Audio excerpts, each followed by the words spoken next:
Hey guys, it's Brianna. I'm on my way to my ENT. I haven't seen my ENT since September 2018, and that's because in September I turned 26, lost my health insurance, and sir, the light's green.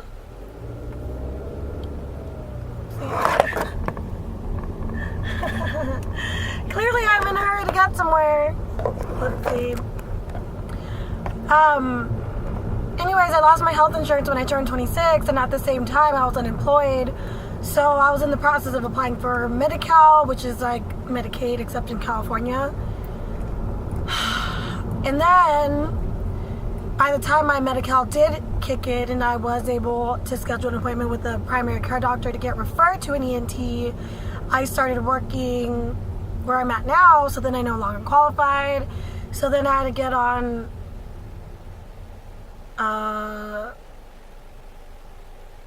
Obamacare? Is that where it is? Where you get tax credits to pay for health insurance? Anyways, I have health insurance now, so now it's May 1st, and I'm finally about to see my ENT today. Which I am 100% sure that it's time for surgery, so I'm sure that's what he's going to recommend today. I'm wondering if he's going to recommend the cidofovir treatments, which I have gone through before and I want to make a video about. I went through that treatment for 6 months when I was out in Texas. I was getting surgery every 4 weeks for 6 months, which was very hard because I was still working full-time as a social worker and having to drive 4 hours away to San Antonio to get my surgeries. Anyways, I'm about to go see my doctor, so I will let you guys know how it goes. Bye.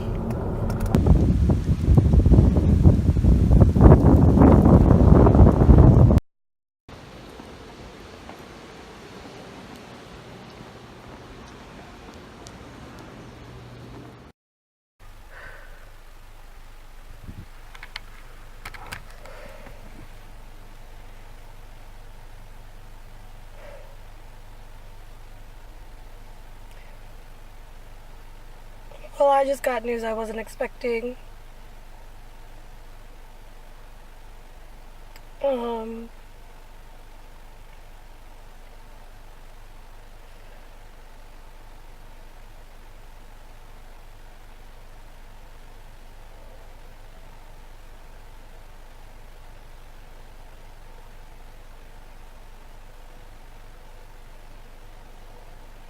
I got scoped. There's a few papilloma on one side of my vocal cord, and then on the other side behind it, there's a few more there. It's definitely not the worst it's ever been. Honestly, for being a year since surgery, it looks pretty good. So, I mean, that's good. My ENT did say, I need another surgery, and he was going to give me a cidofovir injection. I asked him if I was going to go through a series of treatments where I have surgery every month, and every time I do, I get the injection, and he said no, the way he does it is instead of giving a little bit every time, he's just going to do a larger dose at once so that I don't have to keep coming back. However, surgeries aren't being scheduled until September of this year, and right now we're in May.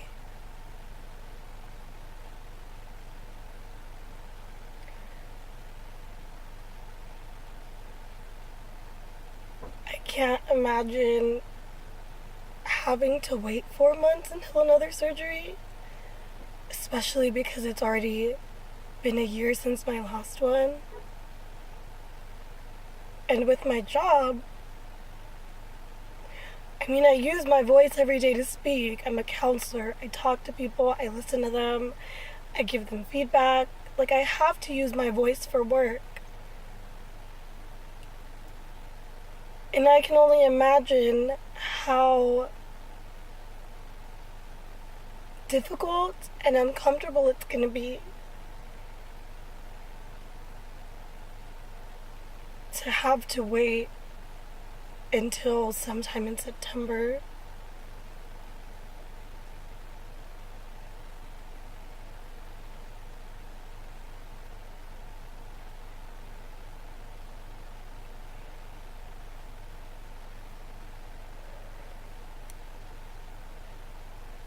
Because by then, it's gonna have been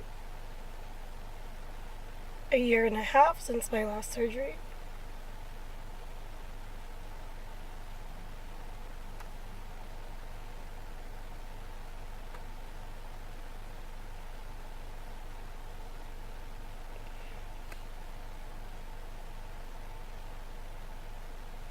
It really sucks.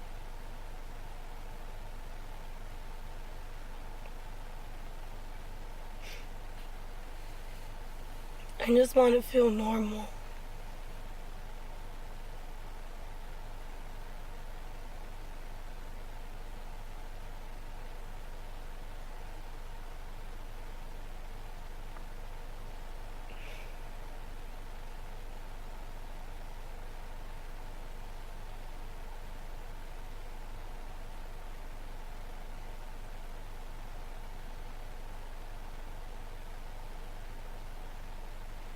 You know?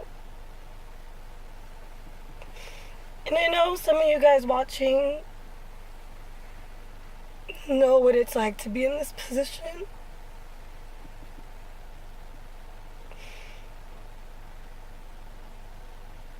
But I fucking hate when people ask me if I'm sick, or they ask me what's wrong with my voice, or they ask why do I sound the way that I do. And it's not like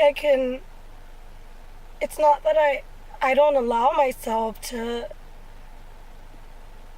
cry or break down in front of them and tell them my whole life story of all the shit that I've been through because of my voice. So instead I just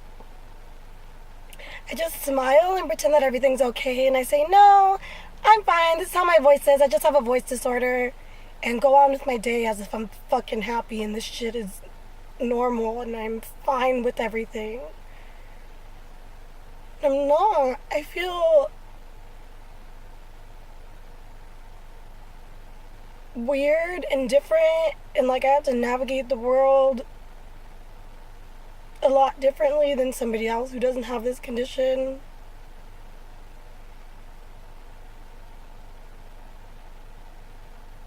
It affects so many areas of my life, my social life. Fuck, the way I order food at restaurants.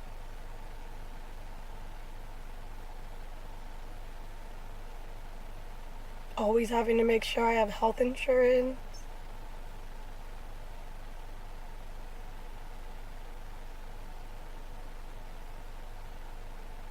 I mean, just the way I interact with other people, including strangers and people close to me.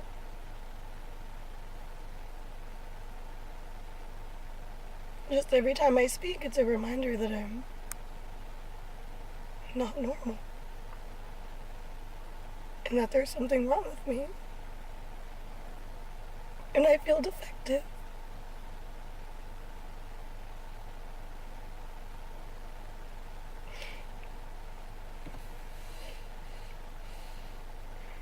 And right now, I don't really know what my options are other than to wait.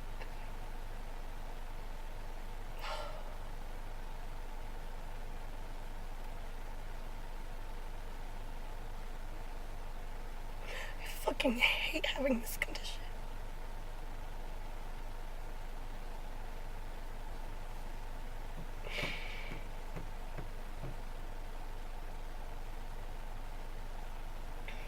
And the finance guy that I was talking to said,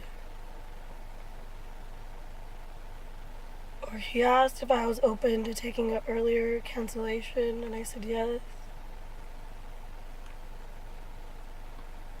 But what does that even mean? I mean, earlier could be August, and that's still 3 months away.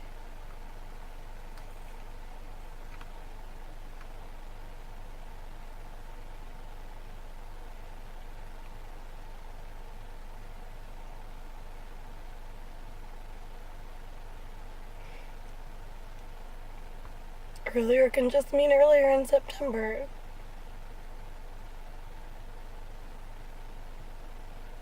And he also said just to wait for somebody to call me as it gets closer to surgery time to let me know when my surgery would be.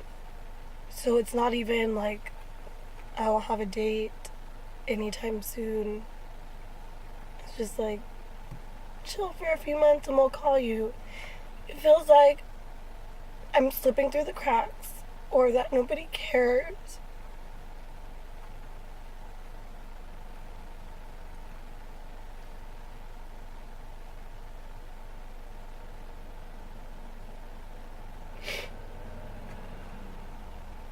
You know, when I turned 26, my health insurance, ran out because I was covered under my stepmom. And at the time, I didn't have a job, so I couldn't pay for my own private insurance. So I went through Medi-Cal. And by the time I applied and everything got approved and I finally was able to schedule an appointment with the primary care physician to get referred to an ENT, it was already the middle of February. And by then, I was already at the job that I'm at now, and I no longer qualified for Medi-Cal because I was earning money. So I had to go and get that cut off and then switch to the insurance that I have now. And by the time that got activated, it was April 1st. And I couldn't see my ear, nose, and throat doctor until today, which is May 1st. So I understand that things take time and that I have to be patient. But even though I understand all that, it doesn't feel good. And with this condition, things just get progressively worse as time goes on. So I'm scared that I'm not even going to be able to do my job, or if I am able to do my job, my clients aren't going to be able to hear me.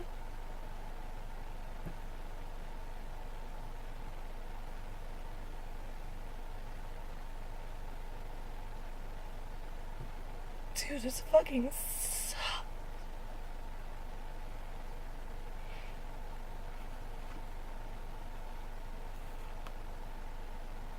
I don't know. Part of me is wondering if I should look up another ENT at a different hospital and see if I have any better luck over there as far as getting scheduled. But if I do that, I don't know if that doctor provides Cidofovir. But the good news is I do have a PPO insurance and I can just, shop elsewhere. I don't know how many other ENTs are here in my area. I met with a different one before, around when we first moved here last summer. He was a dick. He had horrible bedside manners. When I was telling him about my condition and how many surgeries I have, he said, 50 surgeries? That's unrealistic. It's like, I didn't fucking choose this condition. I didn't choose to have that many surgeries in my life. It's something that I have to do in order to be able to speak. And if I don't take care of it, the papilloma can block my airway and I can suffocate and die. So, don't really have an option. If I want to live, I have to get this done. So I'd rather not go back to him. Plus, he was under the impression that cidofovir wasn't offered in this area, which he's wrong.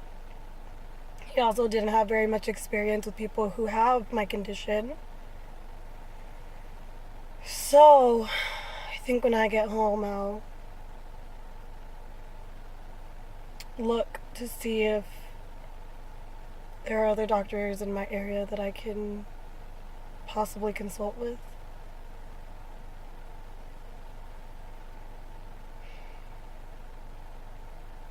Well, this vlog didn't end the way I thought it would, but I know for those of you who are experiencing or have experienced something similar, I'm sure you can relate.